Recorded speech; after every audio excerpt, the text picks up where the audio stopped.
बिस्मिल्लाहिर्रहमानिर्रहीम। बच्चों, हमारा अब का टॉपिक है आयनिक activity.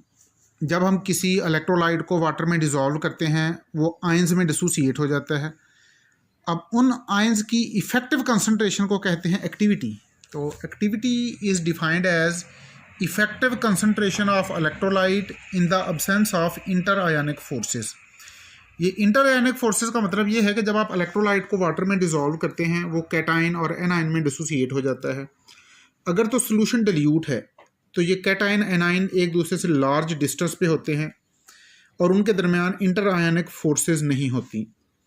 For dilute solution activity is equal to actual concentration. चूँकि डिल्यूट सोल्यूशन में कैटाइन्स और एनाइन्स एक दूसरे से दूर होते हैं, उनके दरमियान इंटर आयनिक फोर्सेस नहीं होती, इसलिए उनका इफ़ेक्टिव कंसंट्रेशन उतना ही होता है जितना एक्चुअल कंसंट्रेशन है। यानी अगर आपने 0.0001 मोलर सोल्यूशन बनाया है किसी इलेक्ट्रोलाइट का, तो उसका एक्चुअल कंसंट्रेशन भी 0.0001 है और उसका इफ़ेक्टिव कंसंट्रेशन भी 0.0001 है, और इसी इफ़ेक्टिव कंसंट्रेशन को एक्टिविटी कहा जाता है।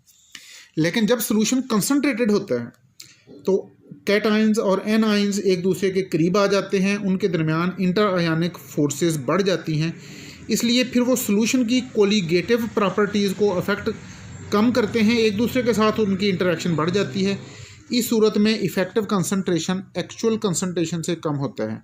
यानी अब आपने तो सोल्यूशन बनाया 1 मोल या 0.1 मोल, लेकिन उसकी इफ़ेक्टिव कंसंट्रेशन बहुत कम हो जाती है उसके एक्चुअल कंसंट्रेशन से। इसलिए हम कहते हैं कि डिल्यूट सोल्यूशन की इफ़ेक्टिव कंसंट्रेशन यानी कि उसकी एक्टिविटी और एक्चुअल कंसंट्रेशन ऑलमोस्ट सेम होती है, और कंसंट्रेटेड सोल्यूशन के केस में एक्टिविटी एक्चुअल कंसंट्रेशन से काफ़ी कम हो जाती है। आइडियल सोल्यूशन की अगर आपको प्रॉपर्टीज़ याद हों तो एक बात बार बार आइडियल सोल्यूशन में कही जाती है कि आइडियल सोल्यूशन डिल्यूट होते हैं। इसका मतलब है आइडियल सोल्यूशन के केस में, चूँकि आइडियल सोल्यूशन भी डिल्यूट सोल्यूशन है, तो ये जो dilute solution है actually it is ideal solution. In this case activity will be equal to actual concentration. तो again come to definition, activity is effective concentration of electrolyte, और ये effective concentration का मतलब है कि इंटर आयनिक फोर्सेस नहीं हैं, और जितना भी आपने concentration electrolyte का ऐड किया है वो solution की कोलिगेटिव प्रॉपर्टीज़ को अफेक्ट कर रहा है। अब ज़रा इसका मैथमेटिकल बैकग्राउंड देखते हैं, मैथमेटिकल पर्सपेक्टिव।